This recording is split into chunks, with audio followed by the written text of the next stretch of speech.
Fala pessoal, muito bom dia, sejam bem-vindos ao isso mesmo, 100º episódio do podcast Spoilers da Vida.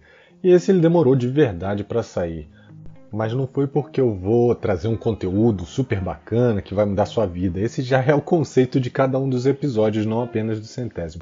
Mas essas últimas semanas eu tive que mudar o meu foco, né? Porque muita coisa aconteceu, eu fiquei doente com uma sinusite recorrente, minha filha também ficou doente, acabou pegando uma otite, minha mãe acabou sendo internada.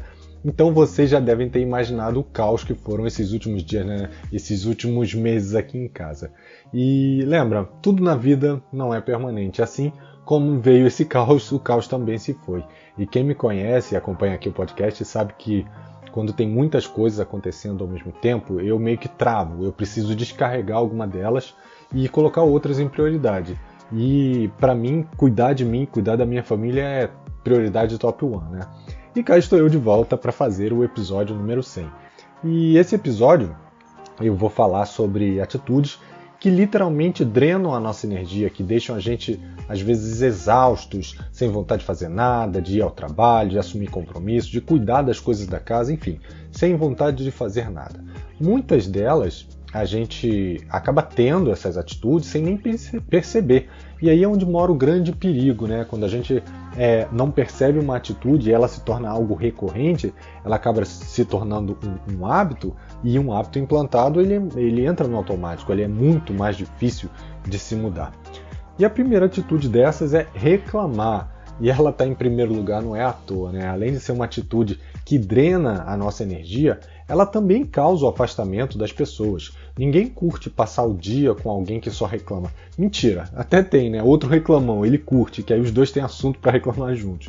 E existem diversos estudos, como um recentemente feito pela Universidade de Stanford, e que mostra que 30 minutos de reclamação por dia já são suficientes para causar um nível de estresse e produzir um encolhimento do seu hipocampo, que é a região responsável pela memória, pelo aprendizado, pelas emoções. Então reclamar não é só uma coisa de colocar para fora, né, o que você está pensando ou o que você está vivenciando. Isso realmente pode influenciar a sua fisiologia. E para evitar que isso aconteça, eu vou trazer aqui algumas dicas do que você pode fazer para evitar que essas reclamações acabem impactando na sua vida e no seu sucesso. E a primeira dica aqui é tentar fazer um sanduíche de reclamação. O que é um sanduíche de reclamação, né? É você colocar 2 fatias de afirmações positivas com uma reclamação no meio. Dessa forma, o nosso cérebro ele acaba sendo enganado, né? Ele acaba não percebendo essa reclamação. É como alguma coisa assim. Eu adoro a Disney, é um lugar mágico onde eu sempre tenho momentos felizes.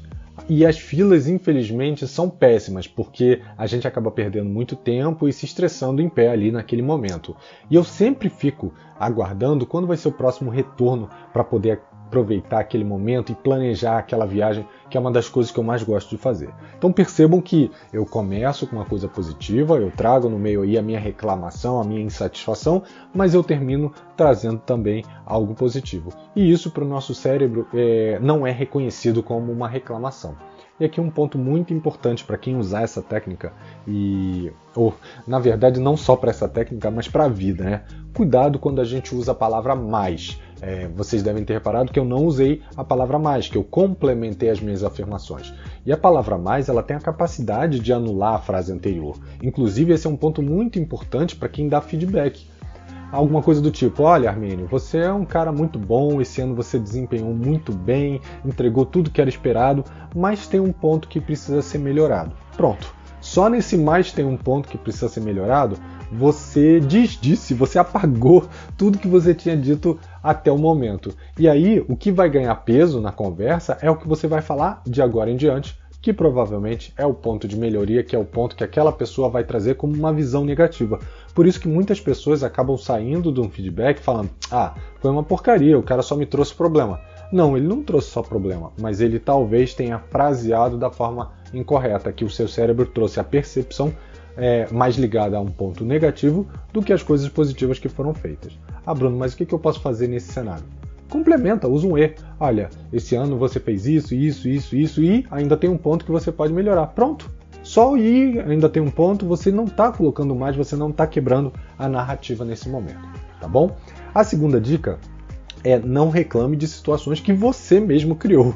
Muitas vezes a gente cria uma situação e ao invés de focar na solução, a gente foca em se colocar numa situação de desamparo, sem esperança, para que os outros possam nos dar atenção.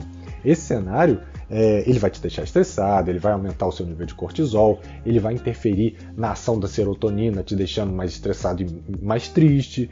E ao invés disso, o que você pode fazer? Você pode assumir um papel protagonista, uma responsabilidade maior e assumir as rédeas da solução do problema. Esse cenário, sim, vai te fazer se sentir mais produtivo, mais prestativo e, consequentemente, mais feliz.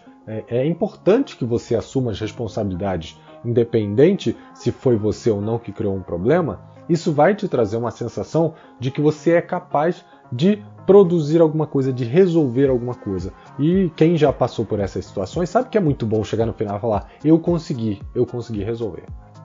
E a próxima dica, ela é realmente para quem precisa desabafar, né? Extravasar, colocar para fora. E às vezes a gente precisa, ponto. Simplesmente é assim. Então a gente tem que escolher bem o local e as pessoas. Por exemplo, reclamar da empresa que você trabalha com um cliente que contratou essa empresa é um cenário negativo, é um cenário que vai acabar gerando um atrito mais para frente. Reclamar da atitude da namorada ou do namorado com alguém do seu grupo pode levar a uma fofoca, e isso pode acabar com a relação entre vocês ou entre os amigos. E o próprio namoro pode ficar exposto depois disso. Ou imagina, tem uma fofoca, alguma coisa, e aí o namorado ou a namorada decide ficar a favor do namorado ou da namorada e contra o grupo. Olha como isso daí pode gerar diversos problemas, né? E o pior é que às vezes a gente reclama por tabela, né? Sem fatos. Fulano me falou isso e fiquei revoltado. Como isso pode ter acontecido? Eu não acho que ciclano é mau caráter. E assim por diante. Mas você já deve ter vivenciado uma experiência dessa em algum momento da sua vida, né? Então, se você precisar desabafar, avalie com quem você está desabafando, se é um desabafo baseado em fatos, para evitar saias justas, fofocas e, como dizem aí nos jornais, para evitar fake news, né? Que às vezes a gente desabafa e leva a um ponto que não necessariamente é verdadeiro, né? Alguma coisa que a gente ouviu, de alguém que ouviu, de alguém que ouviu e que no final não tinha fato nenhum para comprovar isso, né? Então fechamos aqui a primeira atitude, que era de reclamar. Vamos para a segunda atitude, que pode te drenar energia e também fazer com que o seu dia a dia seja mais pesado, né? Tentar agradar a todo mundo. E essa atitude ela tem uma série de derivações, né? Muitas vezes, quando a gente tenta agradar a todo mundo, a gente gera um sentimento de ansiedade, com medo de não conseguir agradar alguém, que descarrega uma série de hormônios no nosso organismo, que deixa a gente com dificuldade de dormir, de ter atenção, às vezes até levando a gente a crises muito sérias de ansiedade. E além disso, caso a gente não consiga agradar a todos, ou seja, a gente deixou um pratinho cair, alguém que ficou infeliz, vem aquela sensação de frustração, de incompetência, de inaptidão, que faz com que a gente deixe, ao longo do tempo, de acreditar na nossa própria capacidade, comece a deixar de se motivar, a energia vai baixar, e a gente vai começar a fazer aquela conhecida procrastinação, né? Deixar de fazer as coisas porque aquilo não me traz mais prazer. E por último, o que geralmente acontece com aqueles que querem agradar a todos, bom, a gente já viu que para quem não consegue isso gera frustração, né? Mas olha só, tem gente que consegue por muito tempo, por um bom tempo, e geralmente isso tem um preço relacionado, né? Esse preço é a sua qualidade de vida, é o seu bem-estar, são as pessoas que acabam ficando sobrecarregadas nessa tentativa de agradar a todo mundo, e em algum momento um pratinho vai cair, aí a gente entra no cenário de frustração, né? Então se você é do tipo de pessoa que quer ser prestativo e agradar a todo mundo, veja se você não está deixando de lado a sua vida pessoal, se isso não está te impactando, porque se você não para abastecer de energia, uma hora o carro para, né? É uma metáfora de que o carro ele está ali andando o tempo todo enquanto você precisa, mas ele precisa de combustível. E esse combustível é você olhar um pouquinho para você, é olhar um pouquinho para a sua vida. A terceira atitude, que drena energia, é fingir que está tudo bem o tempo todo, tipo vida de Instagram, né? Todo mundo está super ocupado, viajando, tomando vinho, tomando café num lugar bonito, sorrindo na praia. Mas será que realmente esse é o dia a dia? Ou será que essa é a imagem que as pessoas querem passar da vida delas? E deixar de entender que não está tudo bem pode significar deixar de se conhecer, de se colocar vulnerável, de dar espaço para que as pessoas se aproximem e te ajudem. Sim, todos nós precisamos de ajuda em algum momento da vida. E esse sofrimento solitário, ele acaba também te drenando a energia. Então, tudo bem se você não estiver bem. Confie que as pessoas serão capazes de se conectar a você, de ter empatia, de ajudar a resolver os seus problemas, e você terá mais clareza. E isso também vai acontecendo e precisa ser resolvido antes que se torne uma doença mental, que inclusive é um dos principais fatores de desistência dos influencers aí, né, os TikTokers, os YouTubers, Instagramers do dia a dia. Eles acabam tentando passar uma imagem tão grande, tão positiva de que está tudo bem para conseguir os likes, os comentários, que eles esquecem que eles são pessoas. E como todo mundo, nem todo dia vai ser o melhor dia do mundo. E aí eles acabam criando, né, trazendo para a vida deles situações que eles não sabem lidar e que acabam se tornando doenças psicológicas, né? E aí eles acabam desistindo desse mundo de maravilhas. E um outro fator, ou uma outra atitude, né, que pode drenar a energia, é a síndrome do pensamento acelerado. Ou seja, você está fazendo algo, mas sem perceber, você já está pensando em outra coisa. Então, se você está na praia, você está pensando em quando é que você vai voltar para casa, para arrumar a casa, para fazer comida, ou se você está trabalhando, você está pensando no intervalo do almoço. Tudo isso acaba puxando muita energia para conseguir manter a sua mente minimamente organizada dentro de todo esse caos.